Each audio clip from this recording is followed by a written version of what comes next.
पट्टीदार वाघ व एका कारची धडक झाल्याने वाघ गंभीर जखमी झाला असून तो हायवे लगतच्या एका शेतामध्ये लपून बसला आहे। त्याला पकडण्यासाठी वन विभागाची रेस्क्यू टीम घटनास्थळी दाखल झाली असून सायंकाळी 6 वाजेपर्यंत अद्याप वाघाला ताब्यात घेण्यात यश आले नाही।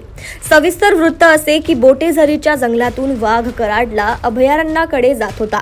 उमरेड चिमुरिया राष्ट्रीय महामार्गाच्या गरडापार गावासमोरील एका वळणावर वाघ रस्ता ओलांडत असताना तो जीपला धडकला। या जीपच्या धडकेत वाघ काही अंतरावर फरफरत फडफडत गेल्याची माहिती आहे। यात वाघाच्या पायाला व शरीराच्या काही भागांवर गंभीर जखमा झाल्याचे सांगण्यात येत आहे। सदर घटना सकाळी 11 ते 12 वाजताच्या दरम्यान घडली। ज्या कारला धडक दिली ती कार अर्टिगा असल्याचे प्रत्यक्षदर्शींनी सांगितले।